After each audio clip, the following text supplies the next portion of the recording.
There's a moment when everything you've built on service, cracks.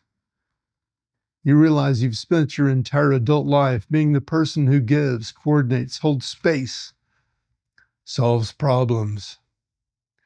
And no one ever told you what to do when you need help. No one ever gives you practice in being the one who receives. I'm Mark Roach. This is Transcendent.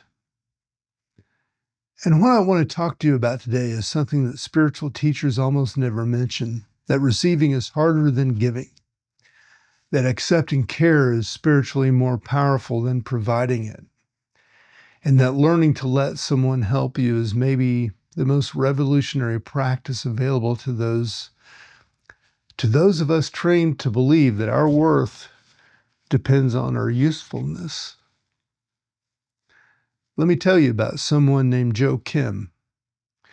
Joe had run a cafe for 17 years, not a successful business in conventional terms.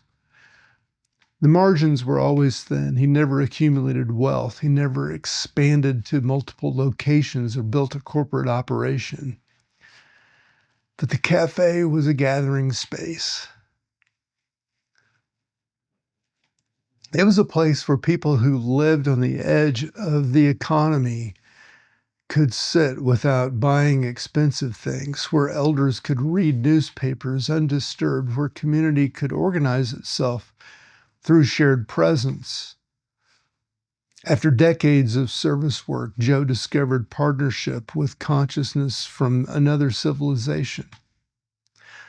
The Thelvex, beings whose understanding of economics was based on reciprocity instead of exchange, on mutual aid instead of transaction, on relationships of care instead of profit.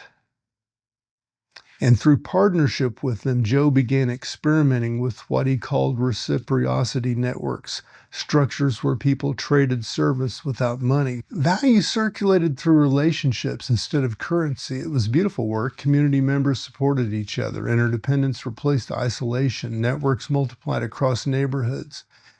But Joe carried the entire structure on his shoulders. He coordinated exchanges. He mediated conflicts when expectations didn't align. He was the hub connecting those nodes. The weight of being necessary to everyone's survival mounted, but he didn't notice, not until his body forced him to pay attention. One afternoon at a mediation session where Joe had been holding space for a very difficult conflict, his nervous system just stopped. The emotional flooding arrived. The capacity to hold others' pain evaporated, and in front of witnesses, he experienced complete breakdown. Not peaceful rest, breakdown. The kind that comes when you've given beyond your capacity and you can't pretend anymore. The devastating part of that wasn't the breakdown itself. The devastating part was when his friends tried to help and Joe couldn't receive it. Elena came to sit with him. Maya brought meals. Leo offered his workshop as a refuge space, and Tariq held silence beside him, but Joe's body rejected their care. He was so conditioned to service that being served felt like failure. Accepting help looked like admitting weakness. Receiving care required vulnerability. He hadn't been trained to do that. Here's what Joe discovered through being forced to rest. His entire identity was built on being the person who served. Service meant that he mattered. Service meant he was valuable. When service stopped being possible, he didn't know how to exist. He had built his entire self-worth on being useful to others, which meant he had no self-worth that existed independent of utility. The spiritual teaching, and this matters, is that learning to receive is teaching himself that he matters beyond what he produces, that his presence has value independent of what he contributes, that being known and cared for simply because he exists is the foundation of authentic relationship through months of practice with friends who who let him refuse their care. Joe began learning that the deepest spiritual skill, how to receive without shame, not just accepting help as a temporary necessity, but recognizing receiving as essential to genuine reciprocity, not one direction giving, but circulation, giving and receiving, each necessary, each sacred. The practice wasn't fast. It wasn't clean. It wasn't something that resolved through one breakthrough conversation. It was months of discomfort, of saying yes when instinct said no, of sitting with friends who brought food and actually eating it, actually tasting it, actually feeling grateful for it, of accepting that his friends wanted to serve him the way that he had served them, not because he had earned it or because he deserved it specifically, but because that's what love does. Love serves, and love allows itself to be served. By autumn, months after his breakdown, something had shifted. Joe's capacity restored, but his relationship to service had transformed. He was no longer the sole coordinator of the reciprocity network. He had learned to delegate, to trust others with responsibility. He worked fewer hours. He received support from the community instead of pretending he was self-sufficient. He mattered differently, not through constant productivity, but through presence and relationship. And the network became sustainable in ways it had never been before because it wasn't dependent on one person's capacity anymore, because others had stepped into roles trained through his modeling, because Joe had demonstrated that being served was part of the system, not a failure of it. I want to offer you a practice, a 2-minute exercise that can begin rewiring how you relate to receiving care. Because most of us, especially those of us trained in service, caregiving, helping professions, were deeply conditioned to refuse help. And that refusal is, it's spiritual blockage. It prevents the reciprocity that genuine community requires. Find a comfortable position. Settle your body. This practice works better if you can do it with another person present, but you can do it alone. Take a moment to notice your default. Most of us, when someone offers help, we immediately say no. Something in us rejects it. Feel that rejection. Where do you feel it? In your chest, your throat, your gut? Just notice. There's no right answer. It's just what happens. It's what's true for your body. Now imagine someone that you love offering you something. Not asking, offering. Maybe a meal, help with a project, and an afternoon of just sitting together, whatever feels most genuine. And notice your impulse. The part of you that wants to refuse, the voice that says, I don't need help, I'm fine. You should use your time for something more important. I should be self-sufficient.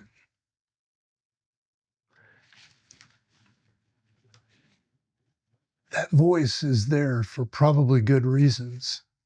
You learned that early, needing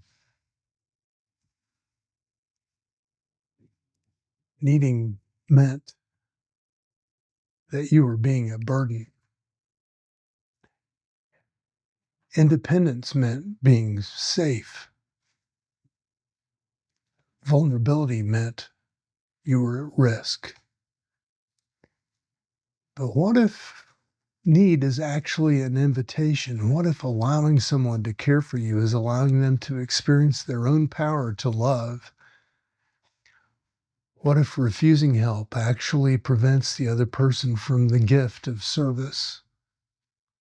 You're not just depriving yourself, you're depriving them of the spiritual practice of generosity. Take a breath and practice saying yes, not out loud necessarily, internally first. Practice the sensation of yes. Practice the feeling of accepting. Practice the courage it takes to be vulnerable enough to say, I need help, and actually receive it when it's offered. Notice what happens. Does your chest tighten? Does your breath shallow? Does shame arise? Does fear? These are normal responses, and we've been trained against receiving so thoroughly that the body protests. Stay with it. Breathe into the discomfort. This is where the transformation lives, not in feeling comfortable about receiving, but in being willing to be uncomfortable while allowing yourself to receive anyway. After the 2 minutes, sit with it. Don't try to understand the process, just be with the practice. Notice what shifted. Sometimes barely anything shifts. Sometimes everything shifts. The deepest practice is repeating this again and again. Saying yes to offers of help. Sitting with the discomfort. Learning that you can be cared for and it doesn't mean failure. Learning that vulnerability is a form of courage. Learning that the person caring for you gets to experience the power of their own love. Learning that reciprocity means both giving and receiving, equally sacred, equally necessary. Joe's practice now, and he did this with friends, not alone, is accepting help explicitly, naming when he's tired instead of hiding it, asking for support instead of pretending he has infinite capacity, receiving meals without immediately offering equivalent return, allowing someone to sit with him without needing to produce something in exchange for their time, being with people not for what he can do, but simply for mutual presence. And he discovered that mattering doesn't decrease when he's not producing.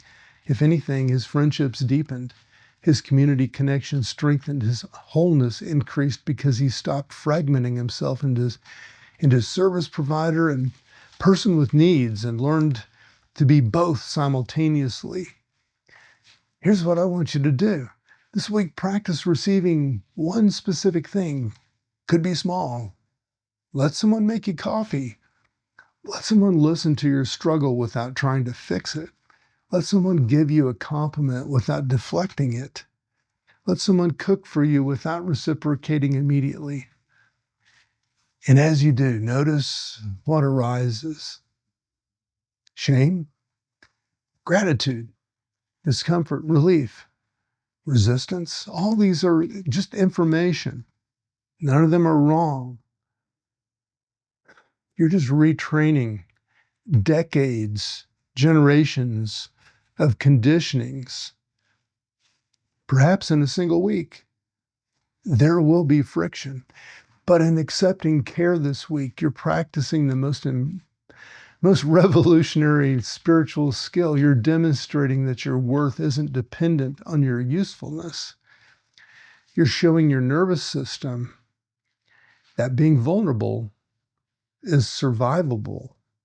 You're teaching that people around you that serving you matters and that their care is received and valued. You're creating reciprocal circulation that genuine community requires.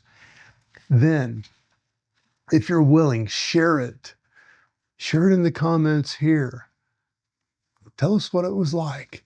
What's the hardest thing about letting someone care for you? What came up? What shifted even slightly? Because the experience of receiving is, well, that's teaching someone else that they're not alone in the struggle. Your willingness to be vulnerable is permission for others to be vulnerable.